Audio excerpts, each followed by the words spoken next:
પ્રમુખ સ્વામી મહારાજે કહ્યું છે કે પરસ્પર પ્રીતિ જે પરસરાવે તેને ધર્મ કહેવાય. આપણા જીવનમાં ધર્મ અને સંસ્કારનો મહત્વ પર જનમંગલ સ્વામીનું પ્રેરક પ્રવચન.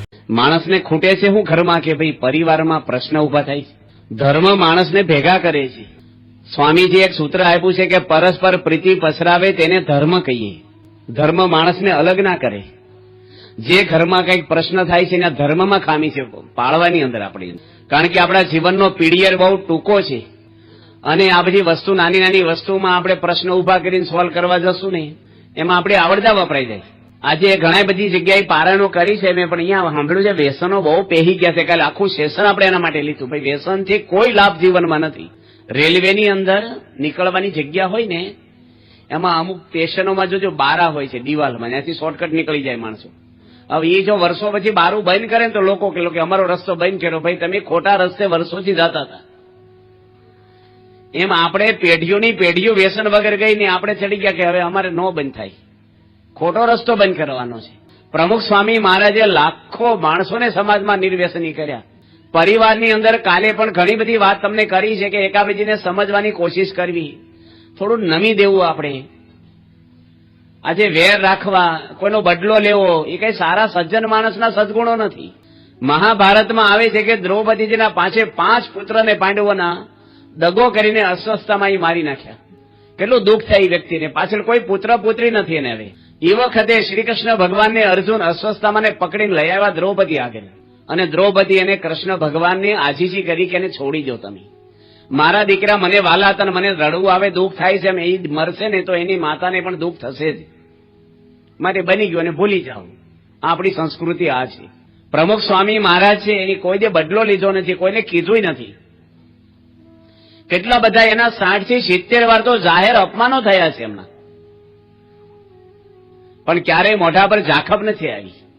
કરો તમે સમાજની પ્રવૃત્તિ, પણ પરિવારને ધર્મની અંદર રાખજો પેલા. નકરાય પૈસાથી છોકરા છોકરીઓ નથી સુખી થતા. ધર્મ સમાજનો પ્રાણ છે, આપણું જીવન છે. આપણે હિન્દુઓ છીએ, આપણી પરણાનિકા ક્યારેય તોડવી ન જોઈએ. આપણે શેના માટે બધા વ્યસને ચડવાનું છે? શું જરૂર છે પીવાની એવા લઠ્ઠા બધા દારૂ પીવાના? ભગવાન હવનો હિસાબ લે છે. ભગવાને સમય આપ્યો, શરીર આપ્યું છે. હવા પાણી ને ખોરાક ભગવાન આપે છે. વરસાદ ઈ આપે છે આપણે. આપણે કઈ બાપ દાદા નથી ઉપર વાલ ખોલવા બેઠા. અને ભગવાનના ગુનેગાર થઈએ આપણે. હિંસા ના કરાય, લોકો રોટલો ખાવ પણ પાપ ન કરતા, કોઈ દે કાંઈ કરાય નહીં. ધર્મ પરાણે જીવન જીવે, આ લોકનો હારું થાય ને પરલોક આપણો સુધરી જાય. અમે જે પરિવાર છોડીને બધા સંતો આજે ભગવાનને અર્પણ થયા છીએ, તો તમે થોડુંક તો છોડી દો. આવું જે તમને નડે છે એની વાત કરી. અમે ક્યાં તમારે ડોનેશન માંગીએ? તમને ક્યાં કીધું અમારે કંઠી પહેરી લો? ગમે તે સંપ્રદાયમાં જાઓ, પણ જીવન તો સારું, શુદ્ધ, પવિત્ર અને પ્રમાણિક રાખવાનું છે. કાલે વાત કરી છે કૃષ્ણ ભગવાન કોની પડખે રહે છે? ધર્મની પડખે રહે છે. ભગવાનના અવતાર ધર્મનું સ્થાપન કરવા થાય છે. ધર્મ કઈ દીવા બત્તીમાં કે ગોખલામાં નથી આવી જતો. ધર્મ વ્યક્તિમાં હોય છે. જેમ ગોળમાં ગળપણ હોય, ફૂલમાં સુવાસ હોય, એમ ધર્મ વ્યક્તિમાં આવે, જોવામાં ધર્મ આવે. કોઈની સ્ત્રી સામે ખરાબ જોવું એ ધર્મ નથી. કોઈનો અનહકનો પૈસા લેવા એ પણ ધર્મ નથી. ભેળસેળ કરવી, જૂઠું બોલવું, જે મળે એ આપણે, ભગવાનની ઈચ્છા જે મળે. આપણે જો ધર્મપરાયણ જીવન જીવીશું, ભગવાન તમને મદદ કરશે. આ દુનિયામાં પહેલા દાડે તમને કીધું ભિખારીઓની પૂજા કરે છે વિશ્વ. એના મંદિરો થયા જેને કરી એક પાય નહોતી, કોઈ એજ્યુકેશન નહોતું. સમાજ એની પૂજા કરે છે. મોટા મોટા રાષ્ટ્ર પ્રમુખો, મોટા મોટા રાજાઓ ક્યાંય જતા રહ્યા, કોઈના નામે નિશાન નથી ભારતમાં. જુનાગઢ જાઓ તો નરસિંહ મહેતાના જન્મસ્થાને રોજની બસો આવે છે. નવાબની કચેરીમાં કોઈ નથી જતું પગે લાગવા. આપણે કઈ નવાબનું ખરાબ નથી બોલતા, પણ એ વખતે નવાબની બોલબાલા હતા. નરસિંહ મહેતાને કોઈ મીઠું આપતું નહોતું. તુકારામની વાત આવે છે કે તુકારામને અવળા ગધેડે બેહારીને ગામમાં કાઢ્યા. બોલો સમાજ જુઓ તમે. તુકારામ તો કેટલા બિચારા ભગત, કેટલી સમજણ વાળા, ધર્મપરાયણ જીવવા વાળી વ્યક્તિ. મહારાષ્ટ્રમાં થઈ ગયા પણ ભારત આખું એને યાદ કરે. એટલા ગરીબ હતા માણસ, એ ગરીબની લોકો પૂજા કરે છે. તુકારામનું ભજન થાય છે આખા મહારાષ્ટ્રમાં. જાનભાઈ તુકારામનું મુંડન કરાવ્યું, જુવાનના ભેગાથી લઈ ગયા. માણસ ને જગતને ભગતને બનીને આ જગત એવું જ છે. એકવાર મહાદેવજી નીકળ્યા ને પોઠિયા ઉપર, અને પાર્વતીજી છોડ્યા હતા એમના પત્ની સતી. તે લોકો બોલ્યા કે લો ભાઈ એકલા બેહી ગયા, કારણ કે મનુષ્ય રૂપિયા તને આવું ગામ કઈક આવ્યું છે, બેન ને હેઠા ચલાવે ને ભાઈ ઉપર બેઠા કે તે મહાદેવજી કે ભાઈ તું બેહી જા ને, આ ગામ વાળા આપણે આંગળી સીધે સારું ન લાગે. એ બે જણ બેહી ગયા ને બીજું કઈક ગામ આવ્યું, લો બે બેહી ગયા, પોઠિયાને મારી નાખો છે, વજન કેટલું ચડાવ્યું છું. પછી પાર્વતીજીને એકલા ને બેહાર્યા, મહાદેવજી ઉતરી ગયા. તો કે જો કેવો જમાનો છે, બેન ઉપર બેહન પતિ હેઠા હાલે કે તે બે હેઠા હાલવા મળ્યા. પાછા કે લો વાહન કેમ રાખ્યું છે, બે હતા છે નહીં કે હવે કેમનું પોગવું તમારે કયો. ગામ છે ને સમાજ છે ને એને ભગત જોડે ગમે તે કરો, કાંઈક ને કાંઈક ફોલ્ટ કાઢ્યા જ કરે. આપણા માણસનો ધંધો જ આ છે, સારી પ્રવૃત્તિ કરો તોય કાઢશે. એટલે સમાજ સામે નહીં જોવાનું. તુકારામે કોઈને હામું ના જોયું. મુંડન કરાયું, અવળા ગધેડે બેહારીને ગામમાં ઢોલ વગડાવીને કઢાવ્યા બિચારા. આવું અપમાન આપણું કરે તો. તુકારામની પત્ની રડતી હતી કે એમાં હું રડે છો, કે આપણે હજામત ચડી ગઈ છે ને પૈસા હતા નહીં, કે મફત મુંડન થઈ ગયું, કે 2 મહિના ચિંતા જ નહીં, કે માથે સૂનો થોપડ્યો કે હારું ખોડો ન થાય માથામાં કોઈ જગ્યાએ, કે આ ગાજર રીંગણા બટાકાની માળા પહેરાવી તમને, કે હારું આપણે રોટલો વગર શાક ન હોય, અઠવાડિયું હાલ છે બટાટા રીંગણા આપણે અત્યારે બને શાક કે લે આ તમને હું કામ વરઘોડો કેટો કે આપણે લગ્ન છે ત્યારે રિસેપ્શન મોડું થોડુંક, આપણે કઈ આવું થયું નતું કે. હવે આને કોણ દુખી કરે કયો? તમારી સત્તા લઈ જાય, પૈસા લઈ જાય, સમજણ કોઈ લઈ જાય? સમજણ માણસને સુખી કરે છે. એ કોઈ નહીં આપે તમને, કોલેજમાં નહીં મળે, એ કોઈ ગવર્મેન્ટે નહીં આપી શકે. સમજણ તમને ભગવાન આપે, મહાન પુરુષો આપે. જતું કરવું ને બસ. કેટલા બધા મહાન પુરુષો એવા થયા જેના જીવનમાંથી આપણે સારી પ્રેરણાઓ મળે. બહુ માણસોને આપણે સમાજમાં બહુ જોયા છે, ગમે તેટલું મેળવ્યા પછી ખાલી પો લાગશે આપણે. શું જો ગઢ પણ કેવું જશે આપણું, અને મૃત્યુ તો બધાને માથા પર તોળાઈ રહેલું, કોઈનું ચાલે નહીં, કઈ ખબર જ ન પડે આપણને ક્યારે શું થશે આપણું. અને મૃત્યુ આવ્યા પછી કઈ આપણા હાથમાં જીવન નથી, પૂરું થઈ ગયું. માટે જીવન એવું બનાવવું જોઈએ કે આપણા જીવનમાંથી આપણું કુટુંબને સમાજ સારી પ્રેરણાઓ મેળવે. સ્વામી બાપાએ એવું જીવન બનાવ્યું છે, એના એટલા બધા અપમાનો જ્યાં છે મનમાં અસર જ નથી, ઇફેક્ટ જ ન થાય. ફાયર પ્રૂફ આવે છે ને, ફાયર પ્રૂફ, વોટર પ્રૂફ, એમ શબ્દ પ્રૂફ થઈ ગયા સ્વામી, અડે જ નહીં. બુદ્ધ ભગવાનને ગાળું દીધી, એના શિષ્યો કે તમને ગાળું દીધી, કે ભલે દીધી, મેં લીધી જ નથી, કે આપણે લઈએ તો ને ભલે દે, એને વાંધો જ ના આવે. સ્વામી બાપા ઘણી વાર કહે છે કે આપણને કોઈ એમ કે તમે ધારાસભ્ય છો, તેમ હું કહો ભાઈ રવા દે ને, હું નથી. પણ કોઈ ગધેડા જેવા કહેતો ત્યારે આપણે બોલવું કે મારે 4 પગ કે લાંબા કાન કે પૂંછડી છે નહીં, તું કે બરાબર પણ હું છું નહીં ભાઈ. તો ઝઘડો થાય, તો તારો બાપ ગધેડો એનાથી શરૂઆત કરે. સહન કરવું ને, મહાભારતમાં લખ્યું માણસની તાકાતની ફરક શું છે, કે સહન કરે નહીં માણસ શક્તિશાળી કહેવાય. કોકના શબ્દો સહન કરવા, બોલી જાય, કહી જાય, માન અપમાન થાય. તમારે મારા માટે હું બોલવું એ મારે નક્કી કરવાનું, તમારે નક્કી કરવાનું છે. જે બોલો એ બોલો.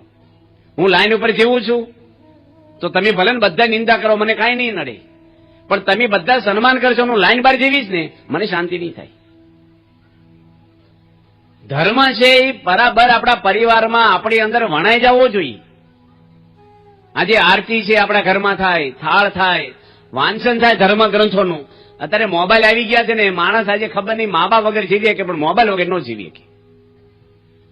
વ્યવહાર પૂરતું બરાબર છે, પણ આખો દાડો એમાં હું મછડીને કચરાપટ્ટી જોવાના છે. સમય ક્યાં જતો રહે છે આપણો. એક વાત કરતા યોગીજી મહારાજ, અમારે એક આંધળો માણસ હતો ને, અંધ, એ રાજાને ગાળું દીધી. એને ખબર નહીં કે ભાઈ રાજાના માણસો નજીક હશે. અંધને શું ખબર હોય, કે રાજાને સમાચાર આપ્યા, રાજાએ એને કેદમાં પૂરી દીધા. રાજા કે જેલમાં નથી પૂરવા, આંધળાને જેલમાં પૂરીને એક માણસ આપણે રાખવો પડે ને બધું કરાવવા, ખવડાવવું પડે.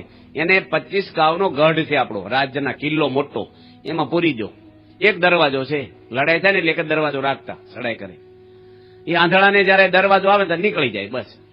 તો તમારે જેવા ડાયા માણસ હતા ને કીધું ભાઈ એમ નહીં જડે તને, દિવાલે હાથ દેતો હાલ ને, તો તને અઠવાડિયે 15 દાડે દરવાજો આવી જશે. અઠવાડિયે તે દિવાલે હાથ દેતા હાલ્યા ને, એમાં દરવાજો આવ્યો ને ત્યારે ખંજવાળ આવી માથા. તે હાલતા હાલતા ખંજવાળ્યો, દરવાજો જતો રહ્યો, વળે હાથ દીધો પાછો, ફરી છકડાવો ચાલુ. જો એમ આપણે ભગવાને આ મોક્ષનો દરવાજો આપ્યો છે, મનુષ્ય અવતાર, અને એમાં આપણે જો આખું પાછું કરવા રહ્યા ને એ તો ગયા. ગમે તેટલું ભેગું, મધમાખી બહુ બધું ભેગું કરે ને પેલા ફૂંક મારી લઈને ભાગી જાય. આખી જિંદગી ભેગું કરો, સુખ ભોગવા કરે કમાણી, લક્ષ્મી ઢસડીને લાવે. સુખ ભોગવાનું ટાણું આવે ત્યારે જમના તેડા આવે. આપણે દોણઝામાં એક ઝવેરભાઈ છે, અત્યારે શેખ મને ખબર નથી, પણ 82ની સાલમાં એ દારૂ બહુ વ્યસ્તા ને પીતાય ખરા, અને બાપા એને છોડાયો દારૂ, પ્રમુખ સ્વામી. પછી સત્સંગના રંગે રંગાઈ ગયા અને મંદિર દોણઝામાં કરવાનું હતું. તે ભાઈ લેસ્ટર ગયેલા, અને ત્યાં દોણઝાના અમુક માણસો રહેતા હશે, તે ફાળો કરવા ગયેલા. તે કોઈકે કીધું ભાઈ તમે દારૂ થોડો પીવો ને તો ફાળો આપી તમને. એ કે દારૂ તો ન પીવું, કે એકવાર તો પીવો, રોજ ક્યાં પીવો છે, કે કંપની આપો, અમારે પાર્ટી છે આજે. ત્યાંની લગાવ્યો એક પ્યાલો, અને પછી બાપા અમેરિકા તને ફોન કર્યો કે ફાળો સારો થયો છે, મેં આવ્યા છીએ અહીંયા મંદિર. સ્વામી કે પણ પીધું હું કામ તમે? કે સ્વામીને કોણ કહ્યું? સ્વામી કે ફોનમાં ગંધ આવે તમને. પ્રમુખ સ્વામી કે ભગવાન તો બધું જાણે છે આપણું. એટલે આપણે આ બધા વ્યસનો છે ને એ બરબાદી છે. જીવન સારું કઢાય, ધર્મ હશે ને તો જ અધર્મ જાશે, નકર અધર્મ હશે ને કે હું ધર્મ નહીં આવે. ધર્મ લાવવો પડે આપણે આપણા હૃદયમાં. જરા ખોટું કરવું જ નથી, આપણે કોઈ પાપ કરવું નથી. બસ 5-25 વર્ષનું જીવન છે, શેના માટે બધા પાપ કરવા આપણે? હું પૈસા ભેગા કરીને કરવાના શું છે? હવે પૈસાનો કોઈ અંત છે? બહુ કરોડો રૂપિયા હોય તે પેલે કઢી વગેરે મને લગડી નાખતા છે મારી પાસે ઠેઠિયાઓ. 10 બંગલા હોય, 10માં આલોટવાનું છે. હુવા એક ખાટલો જોઈને, ખાવા 2 ભાખરી જોઈ, હું કામ ટેન્શન લઈને ફરવું કો દુનિયા આખીને? ભગવાન આપ્યો જ ભોગવવું, નકર કાંઈ નહીં. પૈસાથી કઈ કિંમત નથી, ધર્મવાળાની કિંમત છે સમાજમાં. આપણે એક બાળ મંડળનો છોકરો, એના પપ્પા ધામમાં ગયા, બહુ ગરીબ ઘરનો, ધોળકા બાજુ રૂપગઢ ગામનો પ્રસંગ છે, અને બાજુના 3-4 કિલોમીટરમાં મેળો ભરાણો હતો. બધા છોકરા જતા હતા. આ છોકરાની મમ્મીને કીધું મારે મેળામાં જવું છે, મેળો ભરાવાનો છે, ચકડોળ ને બધું હોય ને, બધું ખાવા પીવાનું. એની મમ્મી ના પડે કે આપણે ઘેર પૈસા નથી, મજૂરી હું કરું છું, એટલે તું મેળામાં જા તો તને આપું હું પૈસા? હું કે બધા સ્કૂલના છોકરા જાય મારે જવું છે. છોકરાએ હઠ પકડી 50 રૂપિયા આપ્યા એને મમ્મી ક્યાંકથી ગમે તેમ કરીને. કાંઈ નહોતું ઘરમાં. છોકરો હાજે પાછો આવે ને એની મમ્મી પૂછ્યું કે વાપરી નાખ્યા પૈસા? ક્યાં વાપરી નાખ્યા? કે ક્યાં વાપર્યા? બસ કે વાપરી નાખ્યા. કે હું ખાધું? કે કશું ખાધું નથી મેં. તે સગડોળમાં બેઠો તો કે કશામાં બેઠો નથી. પૈસા? કે પૈસા વાપરી નાખ્યા. કઈ પીધું? કે કશું પીધું નથી. પૈસા ક્યાં વાપર્યા? કે ઉભો થઈને એના ખિસ્સામાંથી હાણસી કાઢી. કે મમ્મી તું ચૂલા પર જે તપેલી ઉતારે છો ને, આપણા ઘરમાં હાણસી નથી, અને ગાભાથી ઉતારે છો, કપડા તું દાજી જાશો, એટલે મેં આખો દાડો કાંઈ ખાધું નહીં, તારે હાટું હાણસી લેતો આવ્યો મેળામાંથી. કે આ સંસ્કારો આપ્યા જો. માતા ઉપર એને પ્રેમ હોય ની, મમ્મી પર તો છોકરાના આવા વિચારો આવે. એક ભાઈ સ્વામી આગળ આવ્યા હતા, મોરબી બાજુના. સ્વામીને કે એ છોકરો યુવાન કે છે કે મારા બાપને સમજાવી દેજો, નકર એનું લોહી શોષી લેશું. કે કેવું ઘરનું વાતાવરણ છે કયો? સ્વામી કે શાંતિ રાખ, તારા પપ્પા છે. ભગવાન રામ તો એવું કે છે કે એના મા બાપ દુરાચારી હોય ને તો મા બાપને દેવની જેમ પૂજા કરવી જોઈએ. એટલા ઋણ છે. એમ લખે છે 100 વર્ષ સુધી મા બાપની સેવા કરો ને તો એના ઋણમાંથી છૂટો નહીં. એટલું મા બાપનું આપણી પર ઋણ છે. આજે આને અહીં સાંભળવા મળ્યું છે મને, મા બાપ બિચારા લાચારી ભોગવે છે. મા બાપને ક્યારેય ઓછું નહીં આવવા દેવાનું, પગે લાગવું જોઈએ. તમામ સભ્યો ઉપર પ્રેમ હોવો જોઈએ, સમાન ભાવ હોવો જોઈએ. આપણને પક્ષપાતનું વલણ ન હોવું જોઈએ. દીકરાના પત્ની ઘરમાં આવ્યા છે, અજાણ્યા ઘરેથી આવ્યા છે, એનું એજ્યુકેશન જુદું હોય, એની પ્રકૃતિ જુદી હોય, એને મા બાપને પૈસે ટકે જુદું હોય, કઈ એની રહેણી કેણી અલગ હોય આપણા પરિવાર કરતા. હવે એકદમ કઈ તમારા એમાં સેટ નો થઈ જાય 2 દાડામાં, થોડીક વાર લાગે, ઘડવા પડે એને, ધીરે ધીરે થઈ જાય બધું. પણ માણસ શું કરે? યોગી મહારાજની એક વાત આવે છે ભાગમાં કે યોગી મહારાજ એક ગામમાં ગયા અને રસોઈ કરી. આ યોગી મહારાજ બેઠા છેલ્લી મૂર્તિ એના જીવન ચિત્રમાં આવે છે. હવે હરિભગત કીધું કે મોહનભાઈ રામોદ ગામના કે ઉપર માળ લીધો છે ને, તમે મારી રસોઈ લો અને સભા થોડીક લાભ આપજો સત્સંગનો. 2 સંતો ગયા ગોંડલથી 10 કિલોમીટર દૂર, અને એક સાધુને યોગી મહારાજ કે છે કે તમારે કથા કરવી છે કે રસોઈ કરવી છે? જો ચોઈસ આપે છે, એવું નહીં કે નામ કહી નાખું આમ કહી નાખું. યોગીજી મહારાજની ભાવનાઓ કેટલી બધી, કેટલા ગુણ એનામાં. આ ડોક્ટર સ્વામી, વિવેક સાગર સ્વામી, મહંત સ્વામી બધાને સાધુ કરનાર યોગી મહારાજ છે, જે 5 ચોપડી કાઠિયાવાડની ભણેલા છે. એ જમાનામાં એ કઈ મોટર નહોતી, સંડાસ બાથરૂમ એ નહોતા મંદિરમાં, નાસ્તો કઈ નહોતો, કશી વ્યવસ્થા નહીં. અને આવા ડિગ્રી વાળા બધા. મહંત સ્વામી બીએસસી એગ્રીકલ્ચર થયેલા, ડોક્ટર સ્વામી ડોક્ટર થયેલા, વિવેક સાગર સ્વામી ટેક્સટાઇલ એન્જિનિયર, કોઠારી સ્વામી પીએચડી થયેલા એન્જિનિયર. આવા 51 જણને એક દાડામાં દીક્ષા આપી દીધી. એની સાધુતાને લઈને લોકો અર્પણ થયા છે. આજે તમારો દીકરો તમને અર્પણ કેમ નથી થતો? કેમ છૂટા થવા માંગે છે મા બાપથી? દીકરાનો વાંક હોય, પણ નાનપણમાંથી આપણે એને એવા સંસ્કારોને ઘડતર નથી કર્યું. એને અહમ હોય છે માણસને. ફોરેનની અંદર બી ગયા હતા. અમેરિકામાં કાયદો છે કે તમે છોકરાને ધોલ ન મારી શકો. પહેલું ને સ્કૂલમાં શું શીખવાડે શિક્ષક? પોલીસનો ટેલિફોન નંબર શીખવાડે, એબીસીડી પછી શીખવાડે હાવ ઝીણા છોકરાને, કે તારી મમ્મી તને ધોલ મારે એટલે આ નંબર દબાઈ દેવા તારે, અને 10 દાડા જેલમાં નાખી દે. સરકારનો કાયદો છે. પોતાના દીકરાને એક ધોલ મારીને એટલે 10 દાડા જેલ સમજી લેવાની તમારે, જો ફોન કરે તો. હવે આપણા ચરોતરના પટેલના બહુ છે અમેરિકામાં, અને એક બાપે વળી છોકરાને લગાવી 2 ધોલ. છોકરાએ ફોન કરીને બાપને જેલમાં પૂછી દીધા પોલીસે આવીને. એને બહુ લાગી આવ્યું. જો ફરીને મારે તો ફરીને જેલમાં મહિને જાય પાછા, કઈ કરાય જ નહીં પાછું. અને એને લાગી બહુ હજી ઉગીને ઉભો છો મને જેલમાં નાખે છે, પણ કઈ થાય નહીં. શું કરે? અને વેકેશન પડ્યું ને છોકરાને કે હાલ તને નેપાલ ફરવા લઈ જાઓ. તે છોકરાને લઈ આવ્યા મુંબઈ એરપોર્ટ ઉપર ઉતર્યા બાપ દીકરો, 4 ધોલ મારી કે કર્યું ફોન. અહીં કઈ કાયદા નથી હવે. ધોલ મારવા લઈ આવ્યા. કેટલો ફોર્સ આવી ગયો છે કહો. કુકરની સીટી નો વાગે તો વાલ ફાટે, બહુ હવા ભરાયેલી હોય ને એ ગમે નથી નીકળે પછી. અને તમે નહીં માનો, હાનના પ્લેનમાં પાછા લઈ ગયા પાછા. 25,000ની એક ધોલ થઈ. તો માણસને ઈગો કેટલું છે. આમ આપણે ખબર ચોમાસામાં લપસ્યા હોય ને તો કીચડમાં પડ્યા હોય ને તો પેલા કપડા સામું ન જોઈ. મને કોઈ ભાળી નથી ગયું ને બસ આમ અડધું દુઃખ હળવું થઈ જાય કે કોઈ જોઈ નથી ગયું, કાંઈ વાંધો નહીં. લોકોમાં હારો દેખાવ કરવો કરતા હારા થવું અગત્યનું છે. દેખાવ છે ને હું હવે લોકોમાં સવાઈ જવાથી લાભ શું છે આપણને? જીવન સારું નહીં હોય તો અંદર કઈ લોકો શાંતિ નહીં આપે આપણને. એ તો આજ આપણું સારું બોલે, કાલે વાંકું બોલશે એના જ માણસો. પણ અંદરથી હારા થશું ને એ કાયમી કરે છે, પરમેનન્ટ. કામ ચલાવ નહીં. અને હારા લોકોને દેખાડવા ક્યાં થવાનું છે? ભગવાનને રાજી કરવા થવાનું છે. બધા તમે જુઓ, દરેક મહાભારત જુઓ, ભાગવત જુઓ, રામાયણ જુઓ, દરેક શાસ્ત્રો આપણને આ શીખવાડે. સારા સંસ્કાર, સારો ધર્મપરાયણ આપણું જીવન રહે. ભગવાન કેમ રાજી થાય આપણી ઉપર. અને કોઈ દાડો કોઈની ઉપર દબાણ નથી કર્યું બાપાએ. બધાને પ્રેમથી લાગ. અમે બધા સાધુ છીએ. અમે 1000 સાધુ આ સંસ્થામાં છીએ. અમે પ્રમુખ સ્વામી કોઈને ધોલ મારી નથી અને કોઈને ખોટી રીતે કાંઈ કર્યા નથી. બધાને રાજી કર્યા છે. બધાને ટપાલ લખે, ફોન કરે, હાજા માદા ખબર લે, બધી પ્રેમ એટલો આપ્યો છે અમને. હું છે ને ત્યાં અટલાદરા ગયો હતો એકવાર. બરોડાની બાજુમાં અટલાદરા આપણું મોટું તિથલ છે ને એવું મોટું મંદિર છે. વસંત પંચમીનો ઉત્સવ હતો અને 100 સાધુ આવેલા આપણી સંસ્થાના બધા, એટલે 100 સંતો. સ્વામી પૂજા કરીને રૂમમાં ગયા અને વાહે વાહે હું જતો હતો. જૂના ઉતારામાં લોખંડની ગ્રીલ હતી. તે બાપાએ મારો હાથ પકડી અને ગ્રીલ મને આમ પકડાઈ દીધી.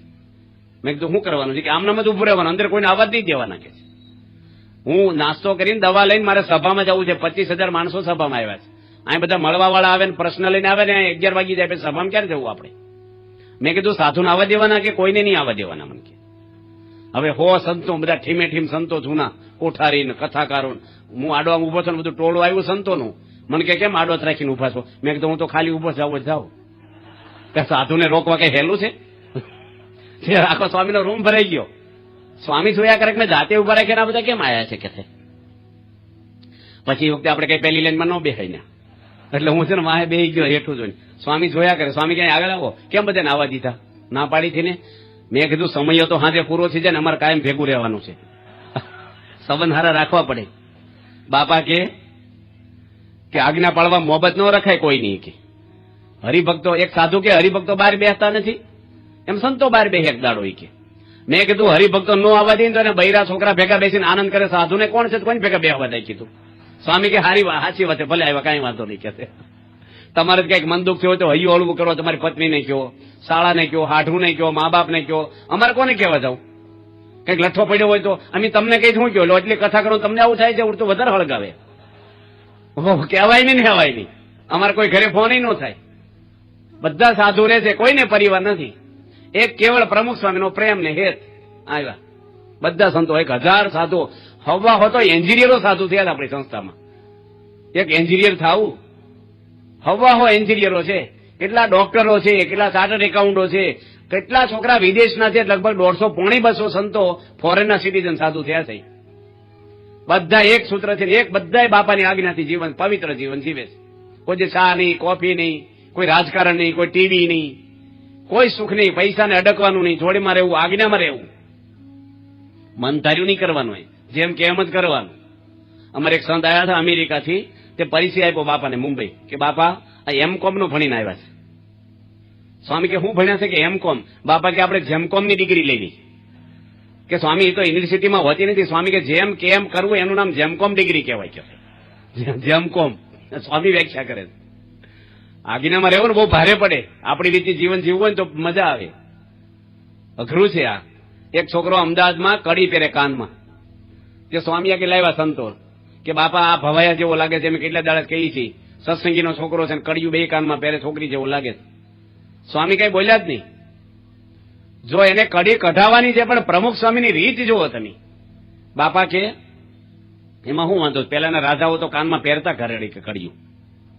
સ્વામી કે તું તો નાનો તો ત્યારથી આવે છો, પૂજાય કરે છો, તારા દાદાએ બહુ સેવા કરેલી. જો એનું બેકગ્રાઉન્ડ બાંધે છે, પેલા પૂંપડું ગહાય ને પછી અંજી સંગ મારે નગર વહમું લાગે. આપણે તો સીધું ઠપ કરી દી.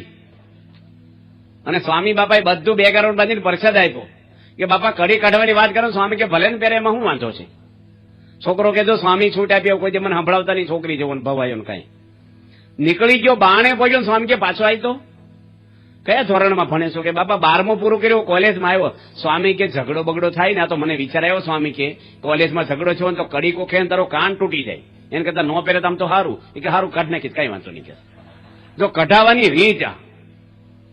એક ભાઈ એક ડોશીમાં હતા ને, એને ઘરે 5 મહેમાન ગયા, તો ડોશીમાં શીરો બનાવેલો, તે બકડિયામાં લઈને જ આવ્યા સીધો, ગરમ ગરમ. ગામડામાં ખબર હાણસીથી લઈને આવે સીધું, અને તવેથાથી પાડે બધો શીરો. 8 જણા 10 જણા જમનારા હતા. તે શીરો એવો છે ને, થોડો નમાયો તો બધો હરી ગયો એક થાળી. પેલા ભાઈ કે બસ એટલો થઈ રહ્યો છે મારે.